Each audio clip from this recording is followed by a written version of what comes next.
Sting operation से बसपा को फायदा हुआ या नुकसान, इस पर आज समीक्षा करते हैं। जो मीडिया कल तक गला फाड़ फाड़ कर चिल्ला रहा था कि बसपा खत्म हो गई, बसपा का जनाधार खत्म हो गया, वो जीरो उसके विधायक मतलब एक विधायक वाली पार्टी रह गई। अब उसके पास कोई जनाधार नहीं है, कोई सांसद नहीं है, राज्यसभा में एक सदस्य बचा है, वो भी उसकी कब सदस्यता जाएगी। तो इस तरह जो मीडिया बसपा को बदनाम कर रहा था, वही मीडिया, वही लोग जो कल तक पानी पी पी कर बसपा को खत्म होने की दुहाई दे रहे थे, चिल्ला रहे थे, अचानक क्या हो गया? उन्होंने कहाँ से सपना देख लिया, या कोई उनके सपने में आया कि बसपा के टिकट बिक रहे हैं, बसपा सुप्रीमो से मिलने के पैसे लग रहे हैं? जब बसपा खत्म हो गई है तो बसपा से मिलने के लिए लोग पैसे क्यों देंगे? बसपा जब खत्म हो गई है पार्टी, एक विधायक वाली पार्टी, उसको भी कहते हैं वो विधायक स्वयं अपनी ताकत पर जीता है, बसपा के रहमो करम पर नहीं जीता है। ऐसी पार्टी का टिकट लेने के लिए लोग पैसे क्यों देंगे? ऐसे पार्टी के अध्यक्ष से मिलने के लिए लोग पैसे क्यों देंगे? ये बात नहीं समझ में आती है। या तो वो मीडिया, वो पत्रकार, वो टीवी चैनल, वो सोशल मीडिया झूठ बोल रहा था जो ये कह रहा था बसपा खत्म हो गई। ये झूठा प्रचार कर रहे थे, बसपा को बदनाम कर रहे थे, बसपा को खत्म दिखा रहे थे। अब उन्हीं ने कोई सपना देख लिया, या उनके भगवान उसके पास आए, उन्होंने कहा कहाँ तुम पड़े हो चक्कर में, बसपा का तो टिकट बिक रहा है करोड़ों में, जाइए देखिए। तो उन्होंने स्टिंग ऑपरेशन किया। तो कह रहे हैं कि बसपा सुप्रीमो से मिलने के लिए पैसे लगते हैं, लोग पैसे देकर मिल रहे हैं, बसपा पार्टी का टिकट लोग पैसा देकर ले रहे हैं। अरे भाई, जब बसपा पार्टी खत्म हो गई, ये झूठ किसने फैलाया? और इस झूठ में अगर सत्य था, दम थी, तो लोगों को बसपा का टिकट लेने नहीं जाना चाहिए। अब उन्होंने ये साबित कर दिया बसपा खत्म नहीं हुई। बसपा अपनी ताकत से चुनाव में उतर रही है, और बसपा के सामने सभी पार्टियां फीकी पड़ रही हैं, कमज़ोर पड़ रही हैं। एक कहावत है, क्यों पड़े हो चक्कर में, कोई नहीं बसपा के टक्कर में। क्यों पड़े हो चक्कर में, कोई नहीं बसपा के टक्कर में। बसपा इतनी शक्तिशाली पार्टी हो गई। और भौचक्के तो लोग जब हैं कि जिनको ये मीडिया, पत्रकार, टीवी चैनल शक्तिशाली पार्टियां बता रहे हैं, वो अभी तक अपने उम्मीदवार घोषित नहीं कर पाए हैं। और बसपा ने कम से कम 100 उम्मीदवारों के नाम घोषित कर दिया है। तो बढ़ती हुई शोहरत आम से घबराए हुए लोग, घबराई हुई पार्टियां, घबराए हुए पूंजीपत, क्योंकि बीएसपी पार्टी उद्योगपतियों और पूंजीपतियों से चंदा नहीं लेती है। वो कहते हैं जनता का काम करना है, जनता का, जनता के लिए, जनता के द्वारा। हम तो जनता से पैसा लेते हैं, वोट लेते हैं और जनता का काम करते हैं, और जनता पैसा देती है, वोट भी देती है, नोट भी देती है। और ये बाबा साहब का सिद्धांत था, यही मानवर काशीराम का सिद्धांत था, यही बसपा सुप्रीमो बहन मायावती का सिद्धांत है। जब से ये स्टिंग ऑपरेशन की बात सामने आई है, तो मैं देख रहा हूँ रोज़ सोशल मीडिया पर, अखबारों में ये आ रहा है, मांग कर रहे हैं कि Baspa supremo Mayawati QR code जारी कर दे, और ये विज्ञप्ति दे दें कि ये कोड जारी किया गया है, तो लोग चंदा अपने आप बगैर मांगे देने लगेंगे। मैंने एक वीडियो में बताया था कि बिहार में एक मोची ने दिन भर जो पैसा एकत्र किया था, 40 रुपये, वो कैडर कैंप वहाँ लगा था, उस कैडर कैंप में वो 40 रुपये उसने सहयोग राशि के रूप में दिया।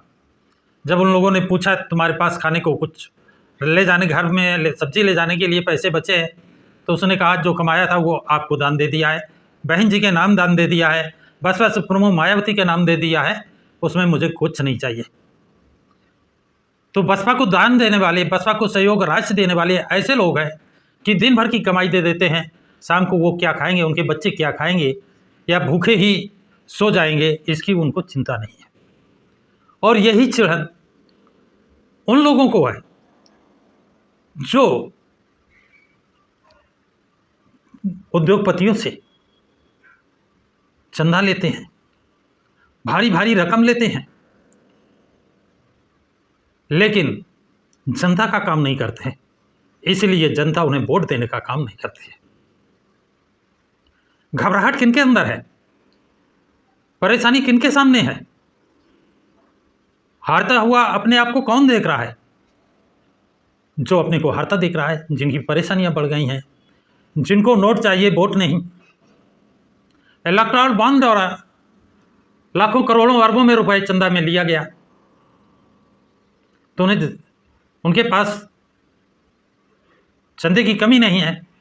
बसपा को तो एक पैसा किसी उद्योगपति ने दिया नहीं, या बसपा ने उनसे लिया नहीं।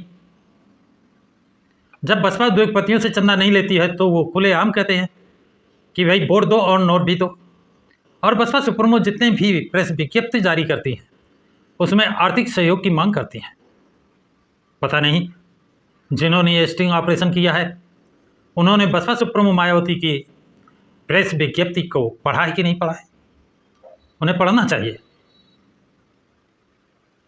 तो लोग अब बढ़ चढ़ करके सहयोग राशि दे रहे हैं, और QR कोड जिस दिन जारी हो जाएगा उस दिन तो बसपा, मैं समझ रहा हूँ, बहुत बड़ी धन संपन्न पार्टी बन जाएगी। लोग अपना एक एक दिन की मजदूरी का पैसा, एक दिन के वेतन का पैसा, एक एक दिन की कमाई का पैसा बसपा पार्टी को दान करेंगे, सहयोग राशि के रूप में देंगे, बगैर मांगे देंगे। चलाइए भाई स्टिंग ऑपरेशन। आप सभी ने बसपा का शासनकाल देखा है, लॉ एंड ऑर्डर देखा है, हिंदू मुस्लिम धार्मिक उन्माद देखा है, जितनी शांति और जितनी बहन बेटियों की इज्जत बसपा शासन में सुरक्षित थी। स्कॉलरशिप बच्चों को मिल रहा था, ना नमाज पढ़ने की दिक्कत थी, ना मंदिर पर स्पीकर बजाने में दिक्कत थी, ना मस्जिद पे स्पीकर बजाने में दिक्कत थी। कोई दिक्कत किसी को नहीं थी, कोई पेपर आउट नहीं हो रहा था, सभी को नौकरियां मिल रही थी, किसी का हक नहीं मारा जा रहा था। आप लोग जब तुलना करते हैं तीनों शासन का, 2007 से 2012 बसपा का शासनकाल, और 2012 से 2017 समाजवादी पार्टी का शासनकाल, और 2017 से अब तक का बीजेपी का शासनकाल, तो टॉप पर आता है बसपा का शासनकाल। उनके शासनकाल में शिक्षा दी जा रही थी, नौकरियां मिल रही थी, जातिवादी झगड़े नहीं थे, धर्म के उन्माद नहीं थे। जिनको नौकरियां कम मिली थी, जिनके हक अधिकार छीने गए थे, उनके लिए बैकलॉग पूरा करने के लिए अभियान चला करके नौकरियां दी गई थी।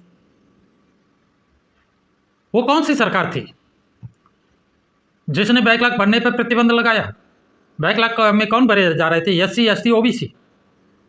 और वो कौन सा मुख्यमंत्री था जिसने इस बैकलॉग पर प्रतिबंध लगाया? तो नाम आएगा अखिलेश यादव, जो OBC के कहलाते हैं। वो अपने को OBC मानते हैं या नहीं मानते हैं ये मैं नहीं जानता हूँ, लेकिन समाज उन्हें OBC का जरूर कहता है। लेकिन उन्होंने OBC और SC ST के बैकलॉग भर्ती पर प्रतिबंध लगाया। SC ST के जो प्रमोशन में आरक्षण था उस बिल को पढ़वाया। जो SC ST के लोगों ने प्रमोशन पाया था उनको रिवॉर्ड करने का काम किया। बहुजन महापुरुषों के नाम जो जिले बनाए गए थे उन जिलों के नाम बदलने का काम किया। बहुजन महापुरुषों के नाम से जो मेडिकल कॉलेज और संस्थाएं बनाई गई थी उनका नाम बदलने का काम किया। बहुजन महापुरुषों के नाम जो पार्क बनाए गए थे उन पार्कों को पंडित ज्ञानेश्वर मिश्रा के नाम करने का काम किया। तो अब जनता जान गई है, सवाल पूछती है। और सबसे बड़ी बात, प्रमोशन में आरक्षण का बिल समाजवादी पार्टी ने पढ़वाया ही एक सांसद से जो धोबी समाज का था, SC अनुसूचित जाति का था। अब बताइए। अब अभी आपने देखा होगा कि लखनऊ में आर.के. चौधरी से उन्हीं के लोग सूरज पासवान सवाल कर रहे हैं कि ये किला पासी राजा कंस का है। एक बार आप उसका नाम ले दीजिए कि है, लेकिन आर.के. चौधरी ने पासी राजा कंस का नाम नहीं लिया। सूरज ने, जो उन्हीं की जात बिरादरी का है, काफ़ी लोगों के साथ, उन्होंने कहा जब आप नाम नहीं ले सकते हैं तो काम क्या कर सकते हैं। जब आप बसपा में थे तो काम कर रहे थे, जब से सपा में आ गए तो आप नाम लेने से डरते हैं। तो लोग इस भेद को जान रहे हैं। उस वीडियो को आप ज़रूर देखिए जिसमें आर.के. चौधरी सांसद मोहनलालगंज से उन्हीं समाज का जो कंस राजापासी का किले के जीर्णोद्धार की मांग कर रहा था, उसका नाम तक आर.के. चौधरी ने नहीं लिया। तो वो याद कर रहा है कि बसपा के शासनकाल में यही आर.के. चौधरी बढ़ चढ़ के काम कर रहे थे। अब ये कितना डरे हुए हैं कि नाम लेने से डरते हैं। तो साथियों, जिन्होंने बसपा को खत्म बताया था, उन्हीं ने बसपा के टिकट का रेट बताकर ये बता दिया, साबित कर दिया बसपा खत्म नहीं हुई। बसपा दिन दूने रात चौगुनी बढ़ रही है, जिसका मुकाबला करने की अन्य पार्टियों में क्षमता नहीं रही है। इसलिए बदनाम करने का छल धम भेद नीति अपना रहे हैं, लेकिन ये कुछ चलने वाला नहीं है। आप लोगों की राय क्या है, कमेंट्स बॉक्स में अपनी अपनी राय ज़रूर लिखें तथा प्रकाश की राज चैनल को सब्सक्राइब करें। सभी साथियों को जय भीम, जय भारत, जय संविधान।